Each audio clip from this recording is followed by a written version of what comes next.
I am a native, Dave, obviously. My official name is Levin F. Harrison IV. More appropriately go by Buddy, or used to be Buddy Jr., but since the passing of my dad, I'm the only Buddy now. So I go by Buddy most of the time. People know me, call me Buddy anyway. And I was born and raised in Talbot County, lived on Tillman most of my life. Went through Talbot County school system, graduated from St. Michael's High School, went to Chesapeake College, graduated from Chesapeake College, and went on to Roanoke College in Salem, Virginia, majored in business administration. Way back when, in the good old days. Did you want to stay on the Eastern Shore? Oh yeah, Kids grow up and they get out of Dodge. Yeah, my whole plan was to always come back and work in the family business. I got my charter boat license when I was 18. I had been operating a boat prior to that, actually, from the time I was about 15 or 16. But started fishing with my dad when I was 8 as a mate, and just kind of worked into the fishing business first and the seafood business in the wintertime. We had Harrison Oyster Company in Tillman Island. Dad started that in 1966.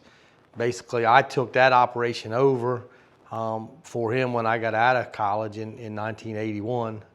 We had several different businesses, and I've owned and operated a few more on my own since then. But we had Harrison's Country Inn / Sport Fishing Center, Harrison's Chesapeake House Restaurant in Tillman.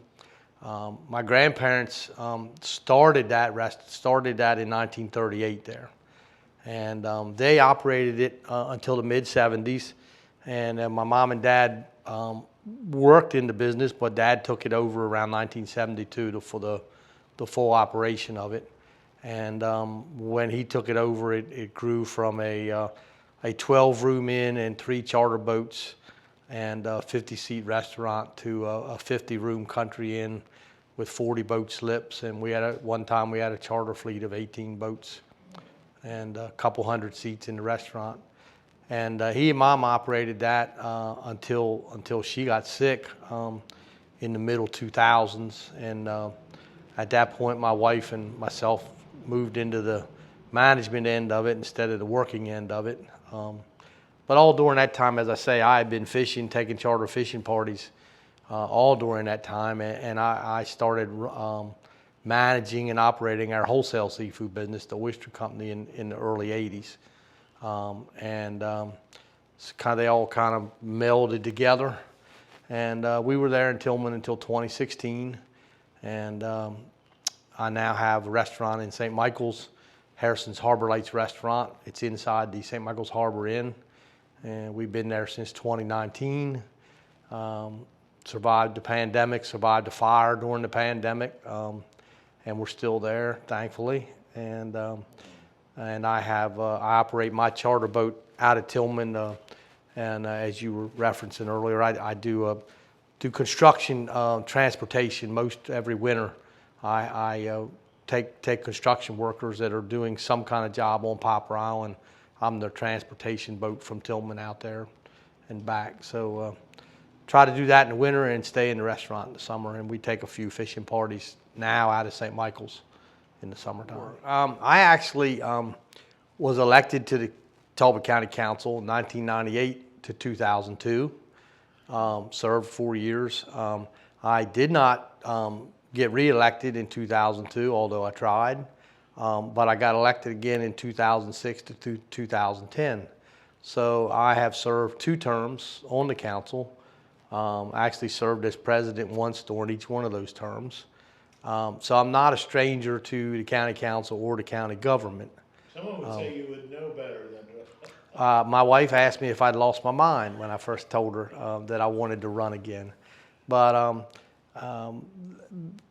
you asked, was there a tipping point? Basically, if you're into politics and you're into government and you watch what's going on, I sort of felt like that the county council and the county government needed another local voice again, or another traditional local voice.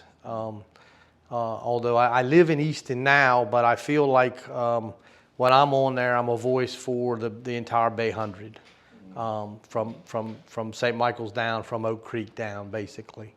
Not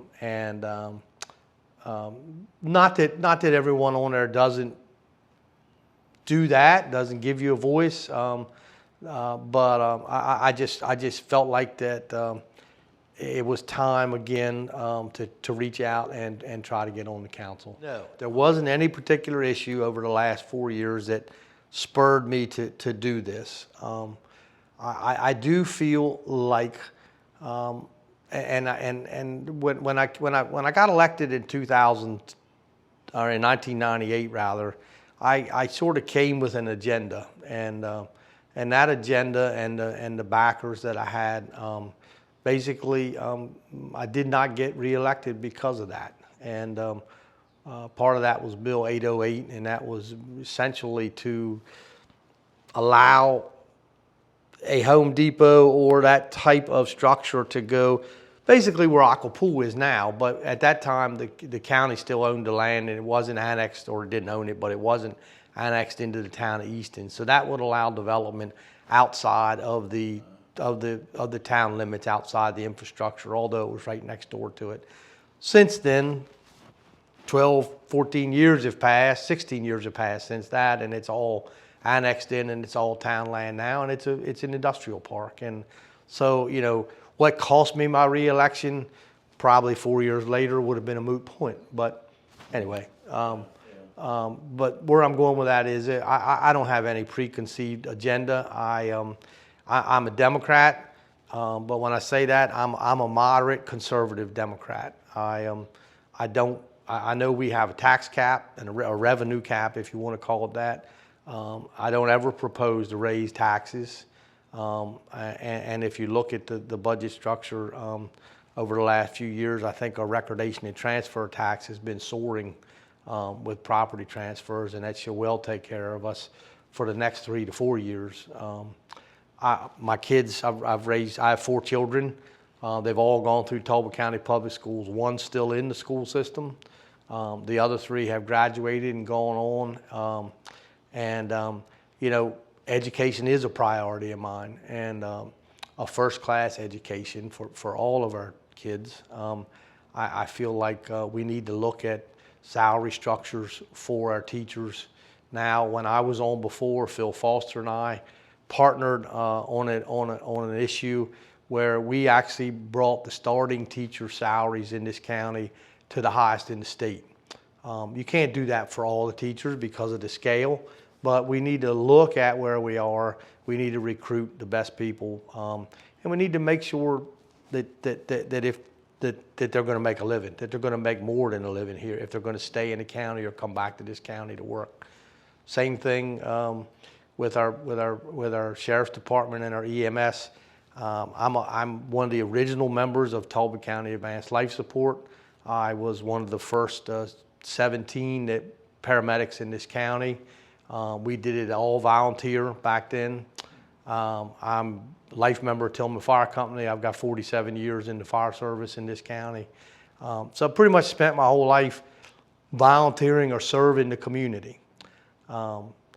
Again, I think we need to look a little bit at our education system. While we need to adjust salaries, we need some accountability. I don't mind funding the school budget 100% if I've got accountability to show we're getting the product that we're paying for. I think we need to sincerely look at vocational education again in this county. Not every kid that goes through this school system is going to go to college, and more there are a lot of them that aren't going to school. But the school system will tell you now that we have all that. We have it through tech education. We have this in Easton, and we partner with North Carolina. I'm not sure. I think we need to look at, in the future, this county perhaps going back to a VOTEC center that offers not only automobile and diesel mechanics, but we offer video technology. We offer medical medical training, CNA training. So, and the answer will be, oh, well, they already do that at Chesapeake College. When they get out of school, we send them there.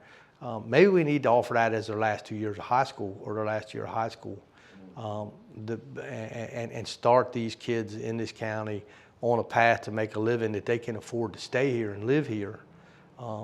Again, when I went to school, there was college prep, there was middle of the road, and there was VOTEC. And you know, college prep and tech, we can do all kinds of computer tech. I was the first council I was on are the ones that provided laptops for all the kids, and I firmly still believe in that program and advancements. But we need to look at some other avenues right now. I'm bringing experience in the county government. I've already served 2 terms, as I said, even though the most recent one was 12 years ago. So I know how the county government works. I bring business experience, having operated and owned several businesses and still operating one. I was very active earlier on in youth sports.